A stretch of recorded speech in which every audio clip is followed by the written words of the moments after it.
The ground exploded beneath my feet. Not metaphorically, actually exploded. The Martian surface bucked so hard my boots nearly left the ground, the rope biting into my wrist as if the planet itself was trying to tear me away. Ahead of us, the enemy army finally broke formation, not from fear, but survival. Soldiers staggered.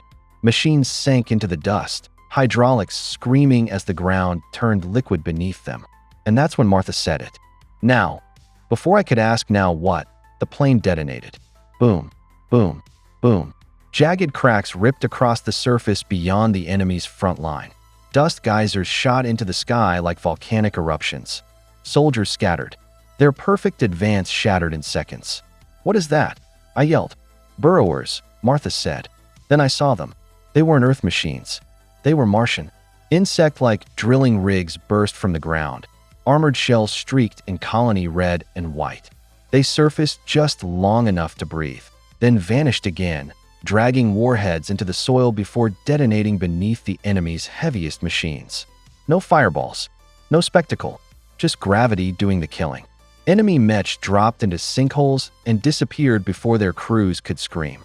"You planned this?" I asked. "They were mining tools," Martha said. "We taught them new games." For a moment, hope flared. Then I counted. For every machine that fell, 10 more kept coming. That's when I understood the real danger.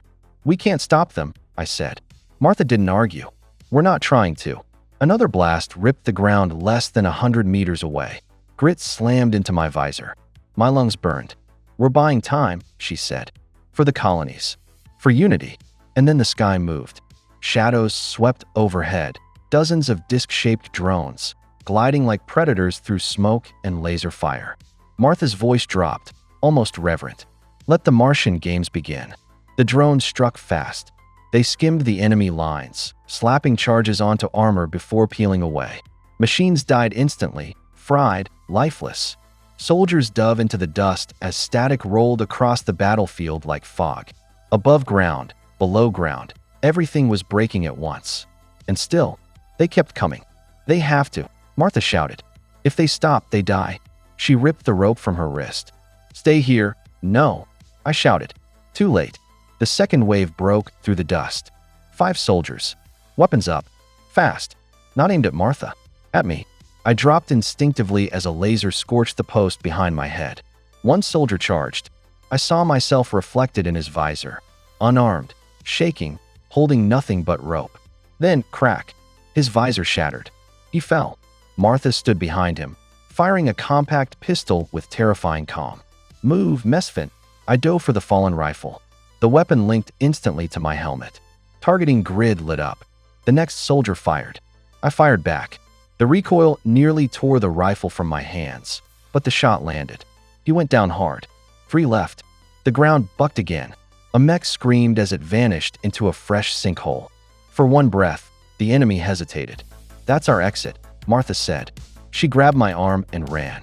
We slid into a narrow rock cut just as drones screamed overhead, different drones this time.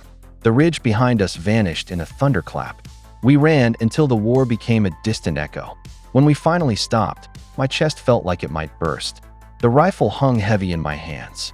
The rope still dragged from my wrist. Martha leaned against the rock, breathing hard. "That," she said, "was the easy part." I looked back toward the battlefield, toward the dust, the fire, the collapsing ground. And I understood the truth she hadn't said out loud. This wasn't about winning.